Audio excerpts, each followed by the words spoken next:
Welcome to What the F Happened, Fraud and Financial Crime Deconstructed, a Defend podcast where we break down what's actually happening across fraud, scams, AML, and financial crime. Each episode cuts through the noise to explain the tactics, trends, and real-world impact behind the headlines, so you're better prepared for what comes next. Let's get into it. So imagine for just a second that you work in this incredibly high-stakes environment where you report directly to two different bosses. Oh man, that's always rough. Right. And the first boss demands that you move at absolute lightning speed. Like, if you aren't producing immediate, actionable results the exact second a problem arises, you are failing. Okay, stressful. Yeah. But your second boss demands this meticulously documented, painstakingly detailed mathematical explanation for every single move you make. Wow. And if you miss a single step in your documentation, you're also failing. I mean, it sounds like a total nightmare scenario. That sounds impossible, honestly. Exactly. But for Canadian financial institutions in 2026, this isn't some hypothetical stress stream. It is their everyday operational reality. Yeah, it's the ultimate operational paradox. You have these huge institutions trying to function at the speed of modern digital finance while simultaneously being weighed down by, the heaviest regulatory anchor we have seen in decades. Right. And the consequences for failing to satisfy either of those demands are just staggering. Which brings us to our mission for this deep dive. We really want to explore exactly how Canadian fraud and AML, that's anti-money laundering teams, are surviving this unprecedented pressure cooker. Yeah, it's quite the balancing act. It really is. And we're building this picture today from a couple of highly detailed roadmaps. We have an OSFI 2026 operational update and a comprehensive compliance readiness guide from DataVisor. Both really crucial documents right now. Okay, let's unpack this. Because even if you don't spend your days worrying about banking compliance, what we're looking at here is a fascinating real-time window into how massive, complex systems handle the collision of artificial intelligence, intense government oversight, and, real-time threat detection. Yeah, and that collision is completely reshaping the architecture of the entire financial sector. I mean, the technology that moves money has evolved so rapidly that the old ways of governing it, they've simply collapsed. They just can't keep up. Exactly. They couldn't scale. So let's start with the most visceral change on the ground. The end of what they call the binder era. Right, yeah. The grace periods for these financial institutions to get their houses in order, they're officially over. Long gone. Right. The Office of the Superintendent of Financial Institutions, which we'll just call OSFI for short, has fully activated its integrity and security guideline. And that is a huge deal. It is. It means expanded personnel, background check mandates, and this completely new style of examination. Yeah, because for a very long time, the standard procedure for a bank facing an audit was essentially a theatrical paper exercise. What do you mean by theatrical? Well, you'd have these massive, comprehensive policy manuals like literal binders sitting on a dusty shelf somewhere. You'd conduct these scheduled annual reviews, and when the examiners came knocking, you just pointed to the binders and said, look, we are safe because we have a written policy for that. But the current OSFI supervisory cycle has shifted entirely away from that static documentation. Now they want live operational evidence. Right. It kind of reminds me of being back in school. You used to have a teacher who would just walk down the aisle, glance at your desk, and check to see if you had your homework filled out. Yeah, and you could basically fake it. Exactly. You just had some scribbles on the page. But now that same teacher is standing right over your shoulder, handing you a piece of chalk and making you solve the complex math problem live on the chalkboard. Yeah, you watch your every move. Yes. But wait, I have to jump in here because we're talking about massive legacy banking institutions. Some of these places are still running on mainframes built in the 1990s. Oh, absolutely. So how can a bank possibly pivot from doing an annual paper review to providing live, real-time proof of threat detection without entirely halting their day-to-day operations? Isn't this an impossible engineering standard? You're right to be skeptical because they absolutely cannot halt operations. I mean, the financial system never sleeps. Right. What's fascinating here is the underlying philosophy driving that change in the server room. Regulators have finally internalized that a static document written 6 months ago does absolutely nothing to stop a malicious cyber vector that's happening right now. Yeah, that makes sense. So fraud detection infrastructure is no longer just viewed as a neat software tool to save the bank from minor losses. It's being evaluated as a core pillar of operational resilience. So the examiner doesn't want to read your data classification policy. Exactly. They want to sit at a terminal Yeah. and watch how your data streams actively prevent an insider threat in real time as the data is actually flowing. But again, the legacy systems. Right. If your security relies on a human analyst remembering to follow a protocol written in a PDF or, manually pulling data from a legacy mainframe to prove a point to an examiner, you've already failed the exam. The only bridge between those legacy systems and this new live evidence standard is intelligent, automated infrastructure. The threats are dynamic, so the proof must be dynamic. Okay, so if the standard is live operational evidence, we really have to look at who is actually in the room demanding it. Because the bank isn't just dealing with one strict teacher at the chalkboard. Oh, there now. They're dealing with two completely different entities, and they have incredibly conflicting demands. Here's where it gets really interesting. Oh, yeah, this is the crux of it. The tension between OSFI and FINTRAC is the defining structural challenge of 2026. Because both of these watchdogs want a safe, secure financial system.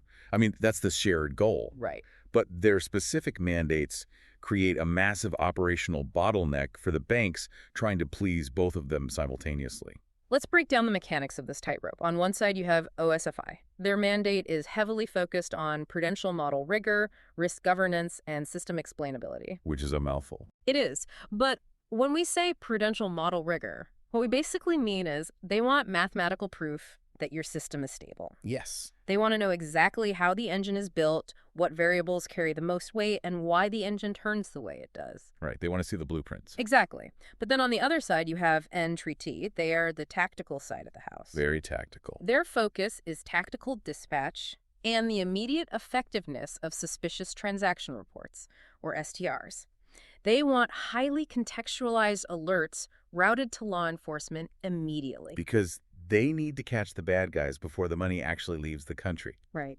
And if you look closely at how software actually functions, you start to see why optimizing for one of those mandates actively sabotages the other. How so? Well, if a bank tunes its compliance software to satisfy OSFI's demand for rigorous, step-by-step model validation, it introduces a ton of friction into the system. Oh, because of all the documentation? Exactly. It takes processing time and human analyst time to document every single logical pathway an AI took to reach a conclusion. And that friction slows down how fast you can adjudicate an alert. Okay, but if you decide to prioritize speed, if you rush those alerts out the door to satisfy FINTRAC's hunger for rapid disclosures, you end up stripping away all the deep analysis. Precisely. You submit these thin, context-poor reports that basically just say, hey, this transaction looks weird. And those fail FINTRAC's quality benchmarks anyway because they aren't actionable for law enforcement. Right. To use an analogy, it's like being a chef where the first food critic, OSFI, is grading you on the precise, documented molecular science of your recipe. I love this analogy. Yeah. They want a spreadsheet detailing the exact origin and chemical breakdown of every single grain of salt you used. Meanwhile, the second critic, FINTRAC, is standing at the exact same table with a stopwatch, demanding immediate delivery of the meal. And the chef is completely trapped. Yeah. The reason this dual exposure exists today is because an undefendable AI model is now legally classified as a regulatory liability. Undefendable meaning you can't explain it. Right. If you deploy a machine learning system to catch fraud, but you cannot instantly demonstrate to an examiner exactly why a specific transaction was flagged or why a different one was cleared to proceed, you are exposed. So you can't sacrifice explainability for speed, and you can't sacrifice speed for explainability. Exactly. The infrastructure has to deliver both simultaneously. Okay, but if human analysts physically cannot type fast enough to satisfy FINTRAC while documenting enough math to satisfy OSFI, the banks are basically forced to rely on artificial intelligence to bridge the gap. They have no other choice. But that brings us to a major reckoning happening right now under Guideline E23, which governs model risk management. This guideline essentially spells the death of the black box AI. Yeah, Guideline E23 is arguably the most disruptive piece of regulation to hit data science teams in banking. Oh, for sure. Historically, you could just feed an AI millions of past transactions, and it would learn to spot fraud through these hidden patterns. Because the black box data goes in, a risk score comes out, and nobody really knows what happened in the middle. But E23 makes that illegal. Completely. It mandates live model validation and automated drift detection. Let's spend a minute on data drift, because I think understanding the mechanics of this is crucial. It really is. So, a fraud detection model might be highly effective in quarter one, but it can become completely obsolete by quarter three simply because consumer behavior changes. Right. For example, let's say the AI was trained to recognize that a $50 e-transfer at 2 a.m. is totally normal because, millions of college students buy late-night pizza. A very common pattern. Right. So the model learns $50 at 2 a.m. equals pizza, clear the transaction. But suddenly, a sophisticated new mule network starts using $50 e-transfers at 2 a.m. to test stolen accounts. And the model just sees the transaction, thinks pizza, and lets the criminals right through. Because the real-world reality has drifted away from the historical training data. That is the exact mechanism of failure. And under E23, the regulators expect the bank's system to proactively surface that model deterioration before it leads to a massive surge in false negatives. So the AI has to monitor itself. Yes, it has to alert the humans that its own logic is becoming outdated. Wow. But I think the wildest part of E23 is the mandate for alert-level explainability. Oh, this is a game changer. The days of an analyst getting a system flag that just says 98% risk factor are over. They now need automated natural language narrative summaries. Which means the system has to generate a plain English paragraph explaining exactly why it calculated that 98% score based on the specific variables of that exact transaction. But hold on, I have to push back on this. Okay, go ahead. If I have a machine learning model that successfully blocks 98% of fraudulent wire transfers, saving the bank millions of dollars, why does anyone care how it reached that conclusion? It's a fair question. Like, if it's stopping the bad guys, shouldn't the results matter more than the math behind it? Well, it is entirely logical to focus on the success rate, but you have to consider the mechanics of the remaining 2%. The false positives. Exactly. Imagine you are traveling overseas, you try to pay for your hotel, and your legitimate bank account is instantly frozen. That would be terrifying. Right. You call the bank, panicking, and the analyst on the phone looks at their screen and says, well, the computer gave you a 98% risk score. You ask what you did wrong, and the analyst replies, I don't know, the computer won't tell us, it just outputs a number. Oh. Yeah, that's not great. The sheer panic and lack of recourse in that situation is entirely unacceptable. Transparency is non-negotiable. Automated fraud flags must generate explicit, human-readable explanations to satisfy internal teams, to prove the math to external examiners, and ultimately to protect the consumer from undefendable system actions. That paints a very stark picture. If my account is frozen, the computer said so, isn't a legal defense. It definitely isn't. But here is the wrinkle. Banks don't usually build these advanced AI tools from scratch. They rely heavily on specialized fintech partners. They outsource a lot of it. Right. They outsource for things like device fingerprinting, analyzing how you hold your phone or type on your keyboard, or biometric screening. And according to guidelines B10 and B13, outsourcing the technology does not mean you get to outsource the risk. If we connect this to the bigger picture, third-party vendor governance has always been a massive vulnerability for large enterprises. Really? Oh, absolutely. A bank might buy a shiny, highly effective AI scoring algorithm from a vendor, plug it into their data stream, and just assume they're protected. Guidelines B10 and B13 obliterate that assumption. So the bank cannot claim ignorance about how a third-party vendor's AI functions? Exactly. Compliance leaders now have to execute what is called an effective challenge. They literally have to force their tech partners to provide transparent model logic using documented, repeatable test scripts. It's a huge shift in the power dynamic. It reminds me of hiring a contractor to build your house. If the roof collapses, the city holds you accountable, not just the contractor. You can't just say, well, the builder said the wood was good. It's exactly like plugging a mystery external hard drive into your company's highly secure mainframe. Oh, yeah. You might trust the vendor who handed you the drive, but if a virus on that drive wipes your entire system, the regulator doesn't care who handed it to you. They hold you accountable for plugging it in without knowing exactly what code was on it. And creating that transparency is incredibly difficult because of the friction it causes with vendors, right? Yeah. Because if you are a specialized tech startup, your proprietary algorithm is your entire business model. It's your secret sauce. Right. So why would a startup let a massive bank tear apart their proprietary algorithm to see how it works just to satisfy OSFI? They don't want to. But the new guidelines dictate that the bank remains fully liable for model errors. This effective challenge means the bank has to mathematically document exactly how that vendor's algorithm is going to perform under extreme volume spikes or when faced with evolving, unforeseen threat scenarios. They really have to put it through its They paces. have to prove that the external data streams perfectly match their own internal risk appetites. You cannot just accept a vendor's marketing brochure as proof of compliance. If the vendor won't open the black box, the bank simply cannot legally use the tool. Wow. But having the right transparent vendor tools is completely useless if your internal data is fractured. This is such an important point. And that brings us to how these teams actually structure their information to catch bad actors, because criminals are actively looking for the gaps between systems. They thrive in the gaps. Yeah. And the single greatest cause of multi-vector compliance failure today is siloed data. Silos are the enemy of intelligence. Historically, fraud teams and AML teams have operated in completely separate universes within the same bank. Which is crazy to think about. It really is. They use separate databases, they report to different executives, they have completely different mandates. But the threats don't operate in silos. In the sources, they mention things like green fraud and carbon credit manipulation. It sounds like a sci-fi thriller. Modern financial crime is so complex, making unified telemetry absolutely vital. Let's walk through how a modern criminal actually exploits this. Say, a sophisticated mule network executes a rabbit account opening online. Okay. A few hours later, they follow it up with a series of structured shell company deposits. A siloed system misses the connection completely. Because the fraud team only sees the first part. Right, the fraud team might just see an account opening that looks slightly anomalous, but it doesn't cross their specific threshold, so they clear it. And the AML team. The AML team might see a deposit that falls just under the $10,000 reporting threshold, so they clear it.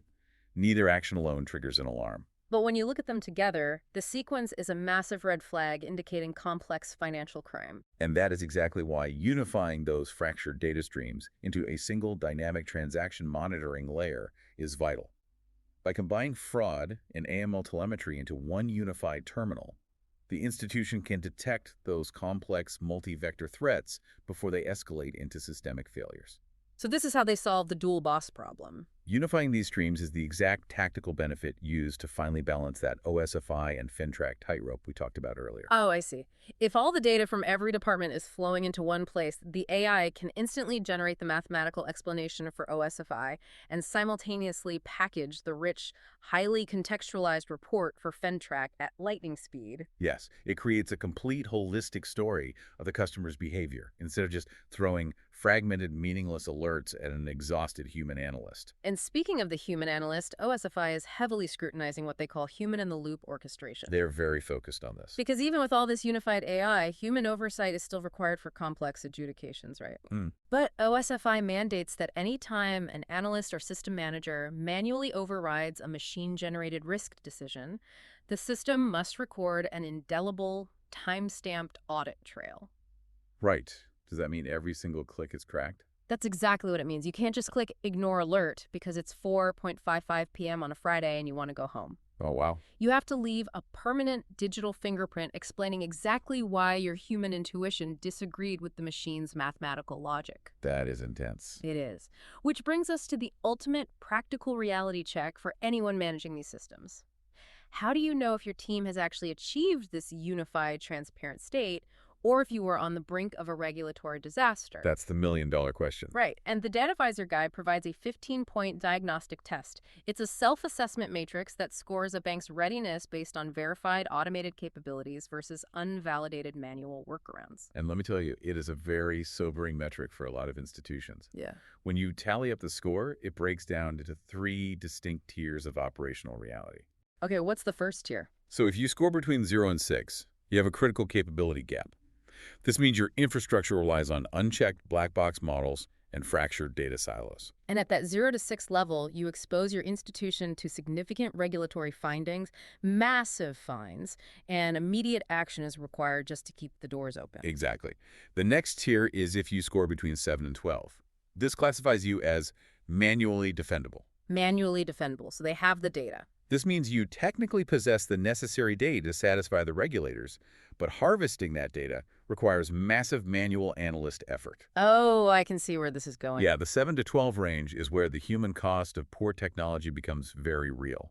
A system in that state relies on extreme stress, massive alert backlogs, and severe staff burnout just to survive a standard multi-week supervisory examination. I mean, think about your own workplace right now. How often are you relying on manual heroics to get things done? You know, someone's staying at their desk until midnight, copying and pasting data from 3 different legacy spreadsheets just to make a single compliance report work. Because in the world of 2026 financial compliance, an 8 out of 15 means your team is headed for a wall. Oh, they will break under the pressure of a live examination. It is completely unsustainable. So what's the goal? True readiness isn't a state of panic triggered by a regulatory notice. It has to be a standard, effortless daily posture. That is what the top tier represents. The 13 to 15 range. Right. A score of 13 to 15 means you are compliant and automated. You have a low audit risk. Because at that level, your operational environment naturally surfaces transparent logic data. Yes. You have deployed intelligent infrastructure that is compliant by design.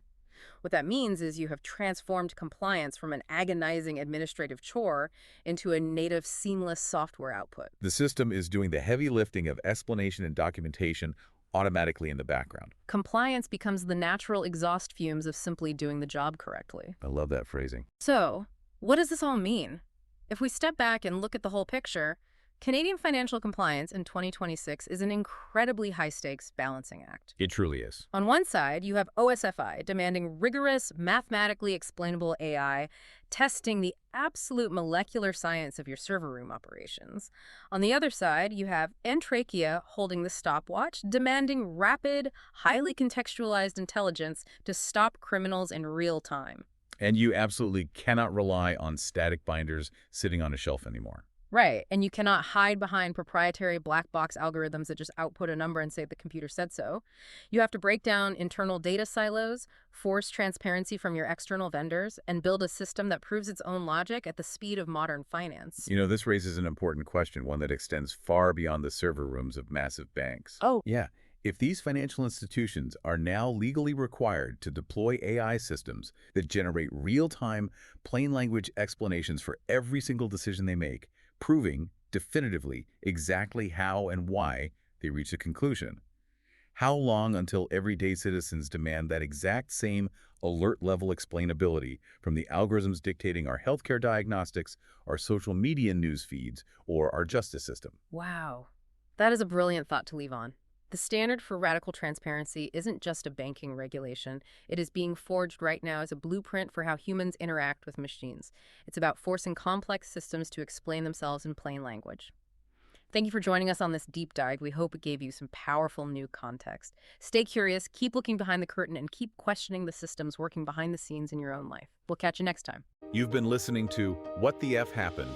Fraud and Financial Crime Deconstructed, a Defend podcast by DataVisor. If you want to keep learning between episodes, check out Defend Training, a set of self-paced online courses for fraud and financial crime professionals, practical and built around real-world scenarios. And you can earn CPE credits through the ACFE San Francisco Bay Area chapter. You can find it at datavisor.com/defendtraining. The link's in the description.